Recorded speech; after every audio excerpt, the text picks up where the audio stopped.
নমস্কার। আজকে আমাদের আলোচনার বিষয়বস্তু হলো যে ঈশ্বরের উপস্থিতি অনুভব করার ৯টি রহস্যময় মুহূর্ত।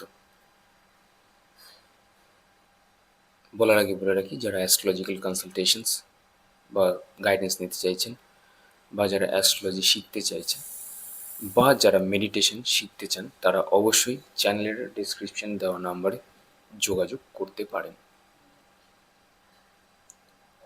এবার বলবো যে এই ৯টি যে রহস্যময় মুহূর্ত আছে, সেই পয়েন্টগুলোকে আমরা বলতে বলতে যাব।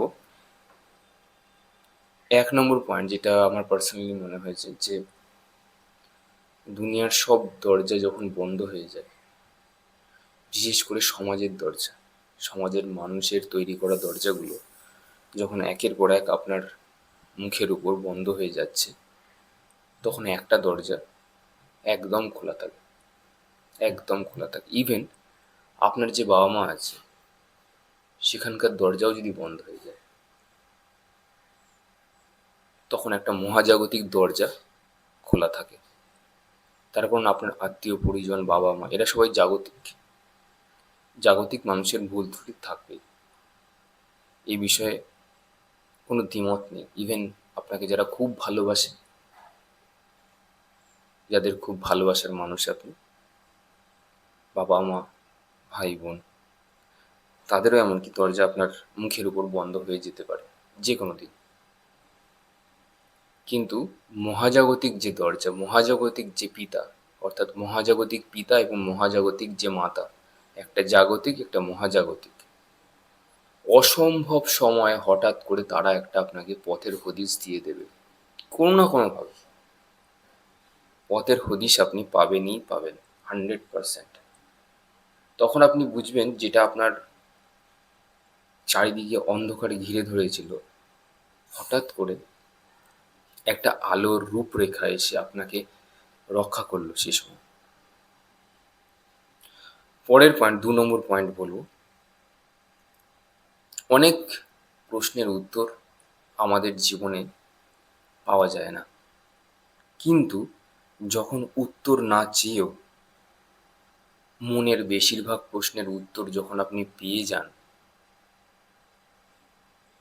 উত্তরটা বাইরে থেকে আসে না, ভিতর থেকেই আসে। আমাদের নিজেদের যে অন্তর্দৃষ্টি আছে বা আমাদের নিজেদের যে আত্মা আছে, সেখান থেকেই এই উত্তরটা আসে।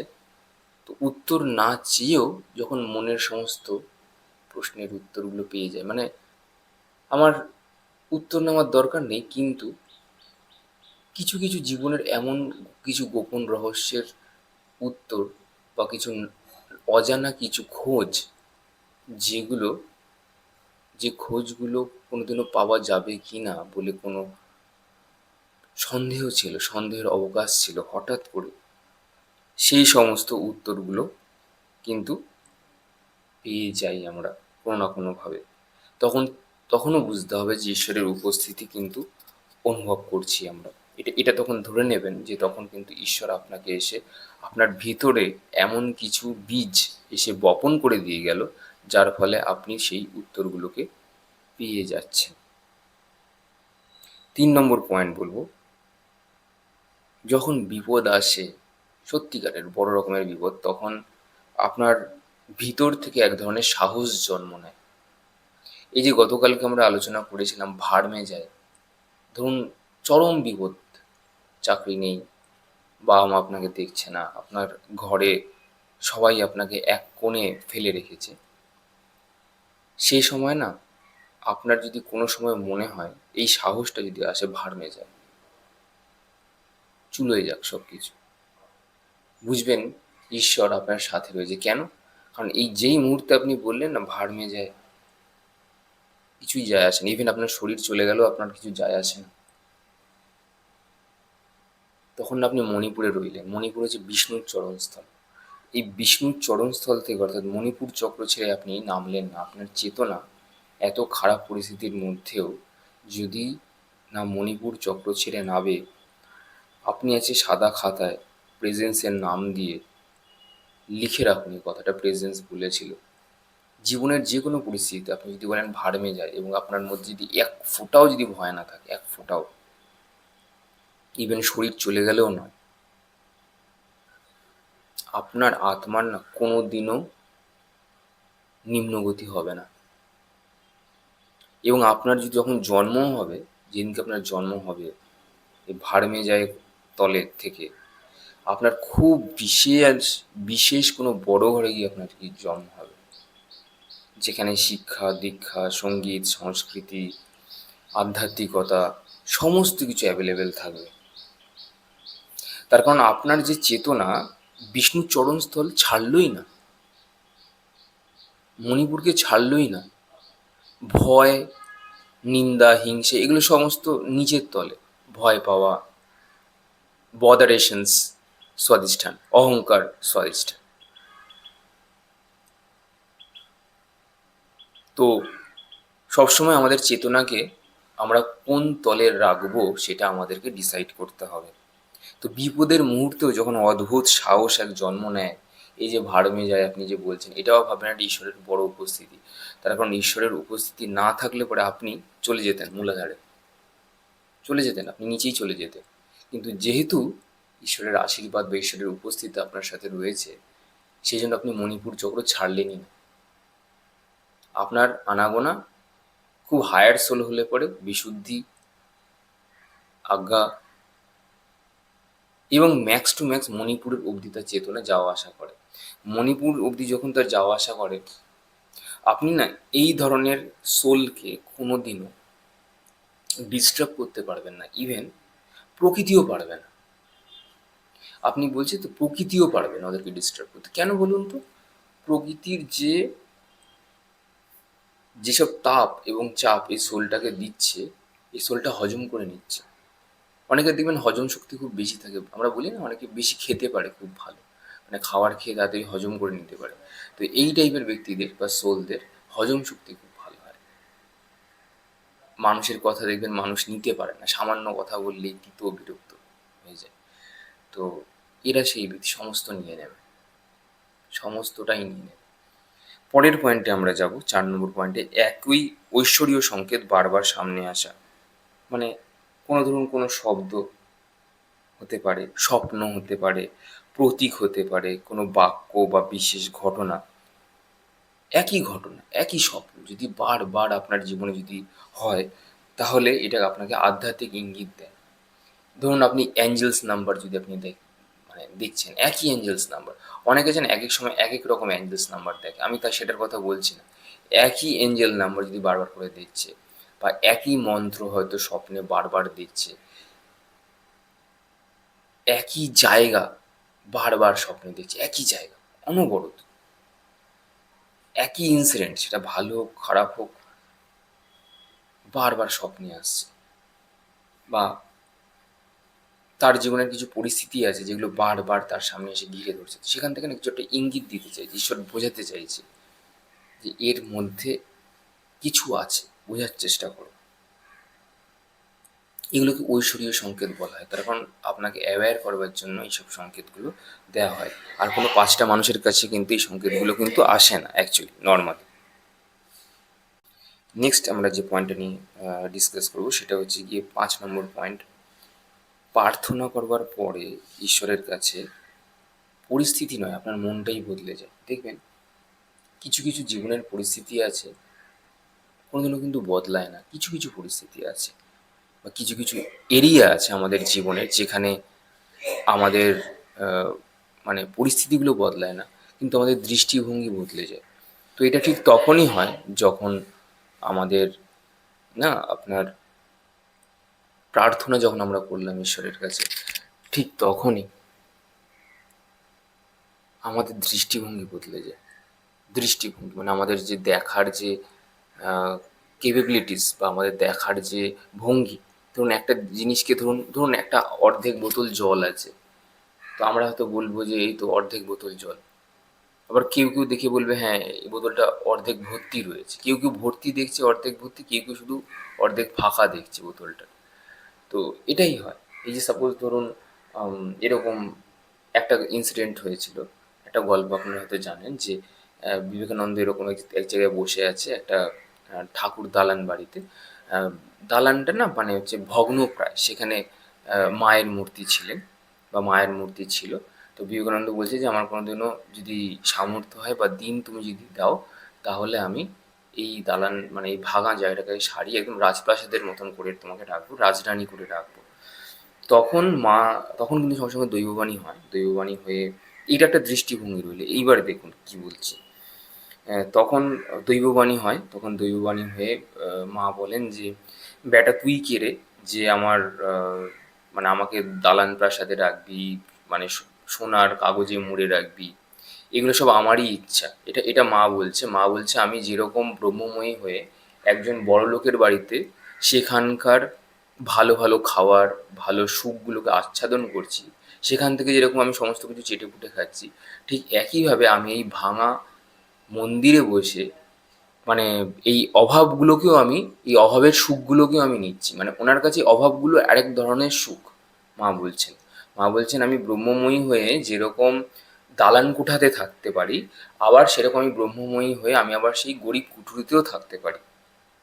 মানে ব্রহ্মই দু রকমভাবে নিজের স্বাদকে আস্বাদন করছে। মানে ব্রহ্ম একদিন বিরিয়ানি খাচ্ছে, আবার ব্রহ্মই একদিন ডাল ভাত খাচ্ছে। কি বললাম বুঝতে পারলেন? মানে ব্রহ্ম ধনী পরিবারে যখন রয়েছে, এটাকে আমরা কি বলবো, মানে বেশ বিরিয়ানি খাওয়ার মতন, মানে বেশ এলাহি জাঁকজমক একটা বিশাল একটা বড় ব্যাপার। সোনা রূপোতে উনি মুড়ে রয়েছেন, সাজসজ্জা হয়ে রয়েছেন। অথচ একটা ভগ্নপ্রায় মন্দিরে উনি, ওনার কোনো সাজসজ্জাই নেই, কিচ্ছু নেই। কেউ দুবেলা হয়তো ঠিকমতো খেতেও দেয় না, কেউ আসেও না, জল পড়ছে উপর থেকে টুপ টুপ টুপ টুপ করে, বৃষ্টির জলগুলো। তো উনি এইটার স্বাদকেও নিচ্ছেন, কিন্তু আমরা মানুষটা কিন্তু এটা পাচ্ছি না। আমরা এটাকে দেখে কি বলছি, ধরুন আমার কাছে অভাব রয়েছে বা আমার কাছে অনটন রয়েছে বা ধরুন আমার চাকরি নেই, এগুলো দেখে আমি ভাবছি কি যে আমার তো কত দুঃখ, আমার কত কষ্ট। কিন্তু এই যে এই অভাবটার মধ্যেও যে এক ধরনের সুখ আছে, এগুলোকেও এনজয় করা, মানে অভাবটাকেও না এনজয় করছেন ব্রহ্মমহিমা মহাকালী। মানে বড়লোকের পরিবার থেকেও যেরকম সুখ নিচ্ছে, তেমনি উনি অভাবের থেকেও কিন্তু সুখ নিচ্ছে এই ভগ্নপ্রায় মন্দিরে। তো এটাই উনি বোঝাতে চাইলেন বিবেকানন্দকে। বিবেকানন্দ অত্যন্ত জ্ঞানী মানুষ ছিলেন, মহাপুরুষ ছিলেন। তো উনি সঙ্গে সঙ্গে বুঝে গেছে যে এটা ওনারই কৃপা, ওনারই ইচ্ছা, এই জগৎ সংসার তো ওনারই তৈরি, এখানে আমার কিছু করণীয় নেই।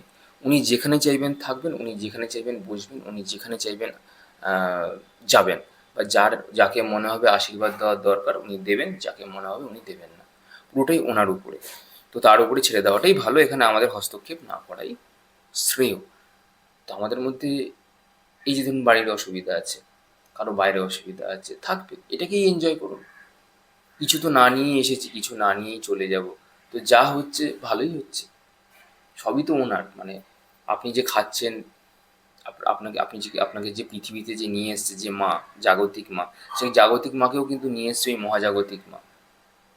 মানে আপনার জাগতিক মায়ের, তার মা, তার মা, তার মা, তার মা, করতে করতে মানুষ যখন সৃষ্টি হয়েছিল সেই পর্যায়ে যাবেন। এবার মানুষকে যে সৃষ্টি করেছিল, সেই সৃষ্টিকর্তা, সেখানে অবধি যদি চলে যান, তাহলে আপনি সমস্ত উত্তর পেয়ে যাবেন যে সবাইকে যিনি তৈরি করেছেন, ওই ওপরওয়ালা একজন সৃষ্টিকর্তা। তো যাই হোক, আপনার দৃষ্টিভঙ্গি পাল্টে যাবে যখন এই প্রার্থনা আপনি করবেন। অনেকটা আপনাদেরকে বলে দিলাম, মানে এটা একটা উদাহরণটা বলতেই হতো।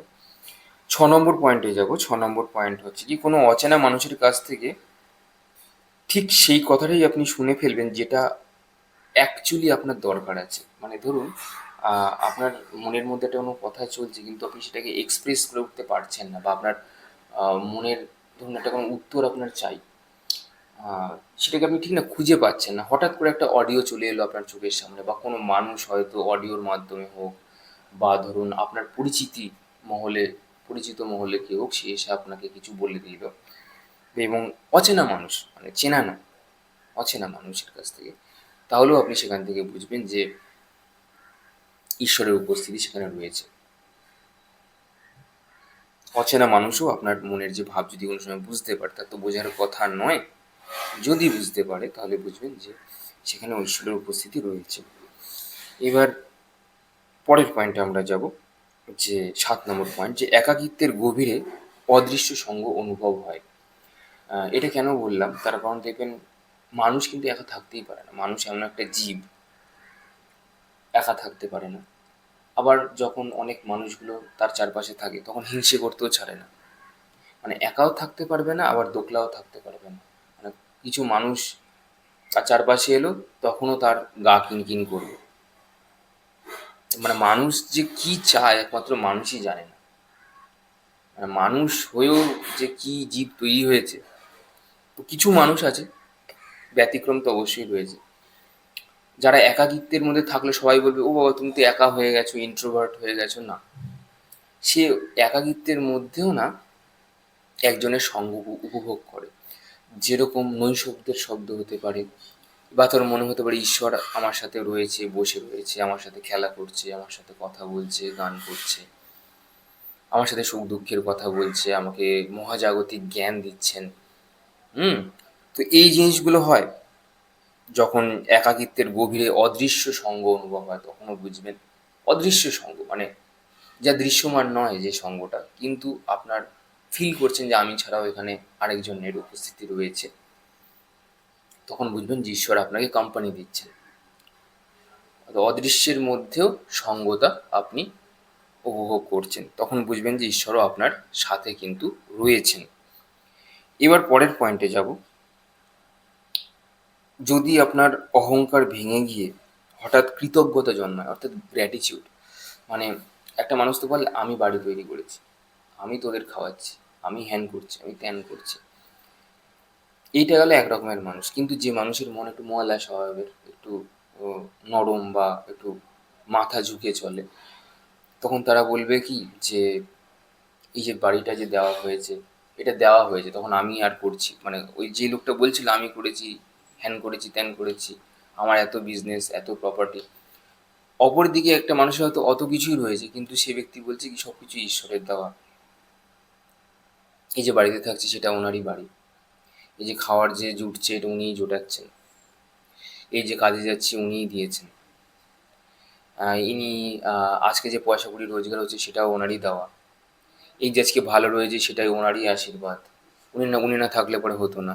তো এই সবসময় যে কৃতজ্ঞতা, এই যে কিছু মানুষের যে কৃতজ্ঞতা যে জন্মায়, তখন আর অহংকার বলে কিছু থাকে না। সেই মানুষ সব কিছু সারেন্ডারের চিন্তা ভাবনা যখন থাকে, তখন কিন্তু এই রকম মানুষেরও কিন্তু হঠাৎ করে কৃতজ্ঞতা জন্মায় জীবনে, যেটা সাধারণ মানুষের ক্ষেত্রে চট করে আসে না। 9 নম্বর পয়েন্ট বলবো, এমন এক শান্তি আসে যার কোনো বাহ্যিক কারণ নেই। মানে কিছু মানুষ আছে না, দেখবেন যে অকারণেই খুব হ্যাপি রয়েছে, কোনো কারণ নেই, কাজ নেই, সংসার নেই, বাপ মা নেই, কেউ নেই, একলা বাড়িতেই থাকে, একটু চুপ করে বসে রয়েছে গাছালির সামনে, তাতেই বেশ খুশি, মানে অকারণেই খুব খুশি, অকারণেই একটা শান্তি, গভীর একটা শান্তি, বাহ্যিক কোনো কারণ নেই।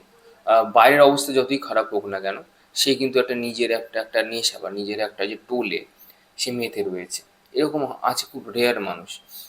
মানে অনাহত চক্রের যে 12টা পাপড়ি থাকে, পুরোপুরি 12টা পাপড়ি না খুললে পরে মানুষ এই জায়গাতে যেতে পারে না। আর অনাহত চক্রকে বোঝা তো সাধারণ মানুষের কম্য নয়, না বিশুদ্ধ চক্রকে বুঝতে পারে। তার কারণ অনাহত চক্র হচ্ছে এয়ারকে রিপ্রেজেন্ট করে, বাতাসকে। অর্থাৎ পৃথিবীর মধ্যে থাকলেও আপনি বাতাসকে কোনোদিনও ধরে রাখতে পারবেন, আপনি বাতাসকে ফিল করতে পারবেন, কিন্তু বাতাসকে আপনি বন্দি করে রাখতে পারবেন না কোনো জায়গাতে, বা আপনি ধরতে পারবেন না। তো কি করে ভাবলেন নর্মাল সাধারণ মানুষ যাদের চেতনা মণিপুর থেকে আপনার মূলাধার পর্যন্ত যাতায়াত করে, তারা অনাহত চক্রের মানুষকে বুঝে ফেলবে? এটা কোনোদিনও অসম্ভব, একদম অসম্ভব। আর বিশুদ্ধি চক্র ছেড়েই দিন, ওখান থেকে শিবের সৃষ্টি হচ্ছে, ইথারিক লেভেল 1। ঠিক আপনার যদি দেহতত্ত্ব সম্পর্কে যদি আপনাদের জানা থাকে বা জ্ঞান থাকে, তাহলে আপনারা এগুলো বুঝতে পারবেন। তো তখন আপনার যে আমাদের যে বিশুদ্ধ চক্র যেটা রয়েছে, সেটা হচ্ছে ইথারিক লেভেলের প্রথম ভাগ, থার্ড আই হচ্ছে কি দ্বিতীয় ভাগ, সহস্রার লেভেল হচ্ছে আরও সাটলেস্ট ফাইনেস্ট ফর্ম অফ ইথার, তারপরে তো আরও আছে ওপরে। তো যাই হোক, আজকে এত অবধিই থাক। এই যে 9টা যে কারণ বললাম বা 9টা যে মুহূর্ত বললাম, রহস্যময় মুহূর্ত, এগুলো থেকে আপনি বুঝবেন যে ঈশ্বর আপনার সাথে রয়েছে, এবং ঈশ্বরের উপস্থিতি আপনি অনুভব করতে পারবেন এই 9টা মুহূর্ত থেকে। আজ আসি, আবার কাল দেখা হচ্ছে। ধন্যবাদ।